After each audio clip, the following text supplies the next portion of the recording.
నీకు ఇంకో పాప నీకు కూడా 15,000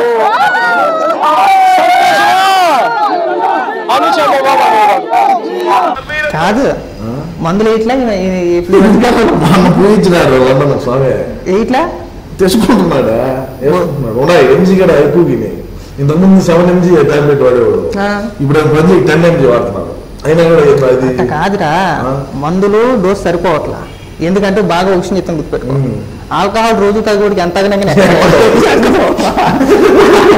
అట్టాగే మీ అన్నకు కూడా డోస్ పని చేయట్లా ఆ డోసు పని చేయట్లా అంతర్జాతీయ ప్రధాన కార్యదర్శిగా చిన్న సలహా ఇవ్వు ఇచ్చానంటే మొన్న 7 mg వాడుతా ఉన్నాడు ఇప్పుడు 10 mgకి వచ్చినాడు ఆ 10 mg కూడా సరిపోట్లా 13 mg ఉండాలి 20 mg ఉండాలి డైరెక్ట్ గా 20 అయితే ఇంకేం లేదు ఇప్పటికే అన్నాడు కదా అసలే ఉండదు 20 mg గా నేర్తే గనక ప్రేమిస్తే సినిమా కానీ భరత అంటాడు కదా అట్ట అనుకోవాలి. అందుకని చెప్పి నేను అన్నకి ఏం చెప్తున్నానంటే ఇట్లాంటి మాటలు మాట్లాడేటప్పుడు నా జగనన్న మనకి ఎంత ఉండేది అందరికీ తెలుసు. రాష్ట్రంలో ఉండే ఓటర్లు అందరినీ కూడా మనం ఏ విధంగా మన దగ్గర ఉండే చిల్లలతో ప్రభావితం చేసేది అందరికీ తెలుసు. నువ్వేం కొత్తగా ఏమి రోజు చెప్పాలి బెంచ్ కరెక్ట్గా గవర్నమెంట్ ఉద్యోగం అంటున్నాను చెప్పేది అదే కదా అధికారంలో అవతారం పింఛన్ అయిపోతున్నాయి. పింఛన్ 29 మంది వచ్చినాయి చంద్రబాబు గారి మీద వచ్చినాయి.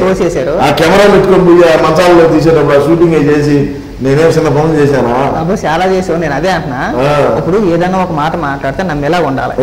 ఇప్పుడు వెనకడికో సామెత ఉంది చేప గాల్లో వేయడం గద్దనేసింది అలాగే ఆ సామెత ఉంది మాకు తెలుసులే. అలాగేంటంటే ఒక విమర్శ చేసేటప్పుడు ఒక మాట చెప్పేటప్పుడు అన్నా కానీ కూర్చున్న వాళ్ళు నమ్మేటట్టు ఉండాలి. ఏ ముఖ్యం వెళ్ళిపోతారు కదా చెప్పినారా స్వామి నేను రాయిచ్చేవాడికి ఇట్లా డౌన్ సలహాలు ఇట్లా లంగాలో మాటలు మాట్లాడొద్దురా ఆయన ఈ మాట మాట్లాడితే ఎట్టండి కదా ఆలోచన కూడా చేయడు కింద పేపర్ ఉండిందా దీని ఎక్కడ అది కూడా మా బతుకు ఏంటంటే నాకు అర్థం కదా దేనికా పేపర్ అది రాయించారు మా వాడు అది రాసిచ్చారు కాదు స్వామి 2-3 రోజుల నుంచి మళ్ళా అది ప్రాక్టీస్ చేయాలా ప్రాక్టీస్ చేసి ఆ తర్వాత మళ్ళా 2-3 రోజులు చదువుకో నిద్రపోయేటప్పుడు కూడా పక్కలో పెట్టుకో ఉంటాడు ఎప్పుడు మెలకు వచ్చి అప్పుడు చూసుకుంటాడు మళ్ళా అన్న అసలు బెదరు కదా అది కూడా చూసాడు సరే సరిగ్గా చదువుతాడంటే దశ ఉగా శుభాకాంక్షలు అంటే ఉగా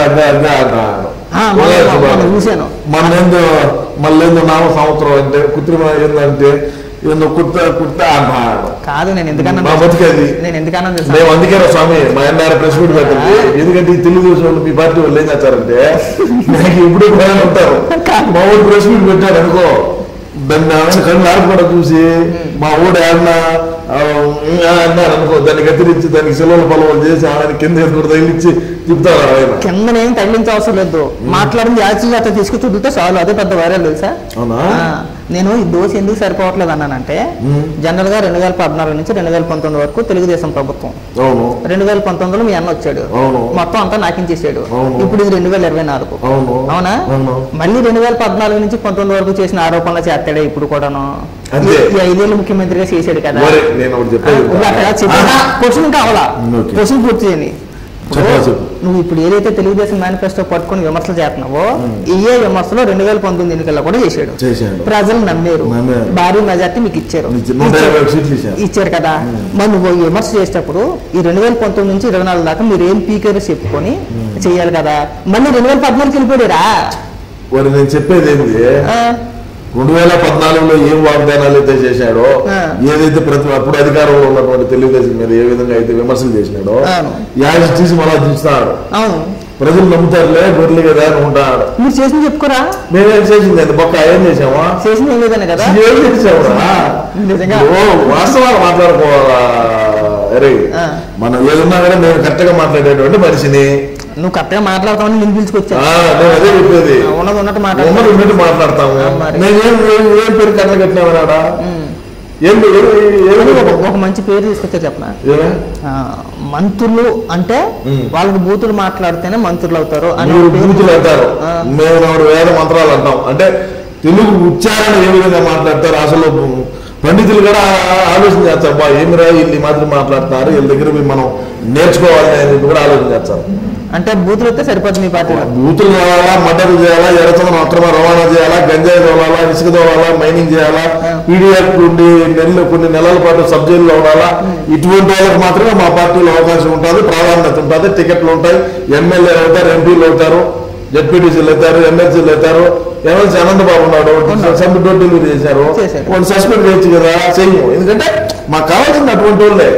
మా పార్టీలో ప్రాధాన్యత కూడా ఎక్కువ వాళ్ళకే ఉంటుంది. మాటలు చేసే వాళ్ళు, మటన్లు, మానభంగాలు, ఆడవాళ్ళు పోతా ఉంటే చీరలు లాగాల, అట్లా ఆ విధంగా ఉంటేనే మేము లైక్ చేస్తాం. కానీ దరిద్రం ఏంటంటే ఒక్క మంత్రి ఆయా శాఖలకు సంబంధించి మాట్లాడటం తెలియచ్చే కదా. ముందు ముఖ్యమంత్రి ప్రెస్ మీట్ పెట్టడం, అయినా సరే మీరు కండువాలు వేసుకుని ప్రచారం చేస్తూ ఉంటదే చూడటానికి చాలా అసహ్యం అవుతుంది. అసహ్యం అంటే మీరు కానీ ఆ మాత్రం తెలివి ఉండదా మీకు? ఎందుకు ఉండదా?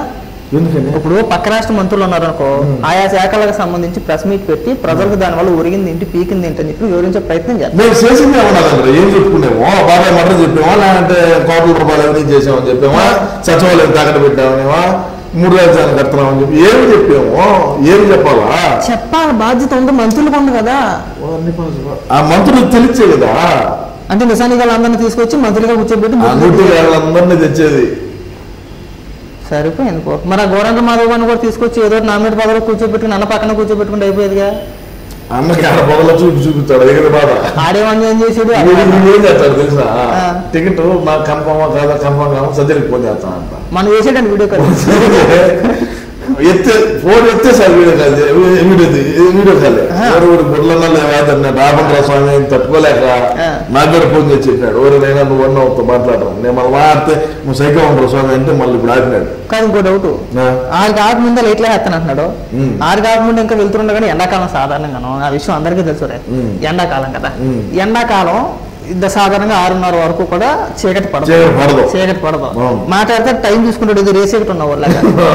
నేను 6 గంటలకు ర్యాంప్ ఎక్కడ అంటాడు, ఏదో క్యాట్ వాక్ చేసి పిల్లల ర్యాంప్ మీదకి వెళ్ళా కానీ చుట్టూ సెక్యూరిటీ ఉంటది. 4:30-5 గంటలకి లేట్ చేసామంటున్నాడు. నల్లది డ్రెస్ డిజైన్ చేశారు చూసావా? నేను చూడలా. చంద్రబాబు నాయుడు గారికి అంటే జెడ్ప్లస్ సెక్యూరిటీ, ఆ సెక్యూరిటీ మాత్రమే మా అన్న కూడా డిజైన్ చేసుకున్నాడు. అంటే ఏపీ పోలీస్ అని ఉంటారు, తెలుసు. వాళ్ళు చిన్న ఓవర్ యాక్షన్ చేయడం లేదు, వాళ్ళేం చేయట్లా. ఎందుకు వెళ్ళట్లేదు రేస్ ఎక్కట, లేదంటే ఇంకోటి అది ఒక ప్రచారం జరుగుతుంది.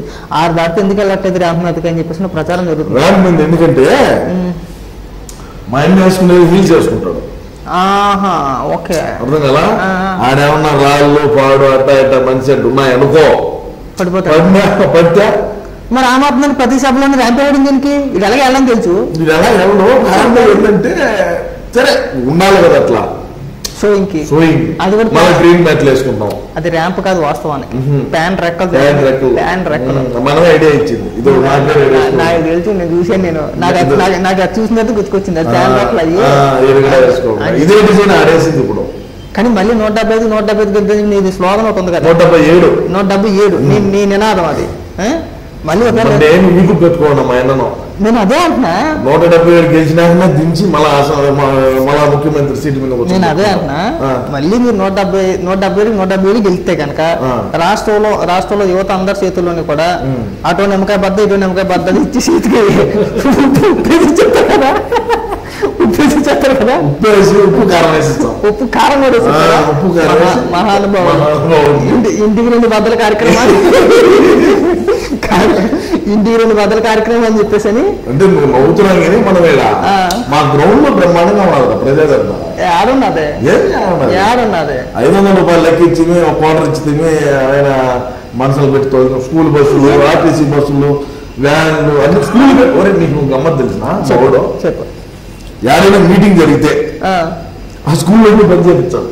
సీట్లు నరికేస్తారు అర్థం అట్లా. మా ఊరు హెలికాప్టర్ లో పోతాం. ఇప్పుడు రాజశేఖర్ రెడ్డి ఎట్ట జరిగిందంటారా, హెలికాప్టర్ కూలిపోయింది, షట్లు నడిమతిలో పడినాడు. ఒకవేళ ప్రమాదం ఏమన్నా వచ్చాదేమో అని ముందుగా గ్రహించి ముందు జాగ్రత్తతో 100 సంవత్సరాలు వయసు ఉన్నటువంటి షట్లను కూడా నేలమట్టం చేసి, అంటే ఒకవేళ పైనుంచి హెలికాప్టర్ ఏదన్నా ఇది ఎక్కడ ల్యాండ్ అవుతుంది కదా కరెక్ట్ గా చెట్లు ఉంటాయి చెట్లలో రెక్కలు దగ్గర వెళ్ళిపోతాం హెలీప్యాడ్ 1 కిలోమీటర్ 2 కిలోమీటర్ల దూరంలో ఉంటుంది 2 కిలోమీటర్ల చుట్టుపక్కల మొత్తం చెట్లు నరికేస్తున్నారు ఆ హెలికాప్టర్ టైర్లు ఉండవు రోడ్డు మీద వెళ్తానికి రోడ్డు మీద వెళ్తున్నారు రెక్కలు అంతే కింద నుంచి వెళ్తారు స్టాండ్ బాగా దిగుతుంది ఎంత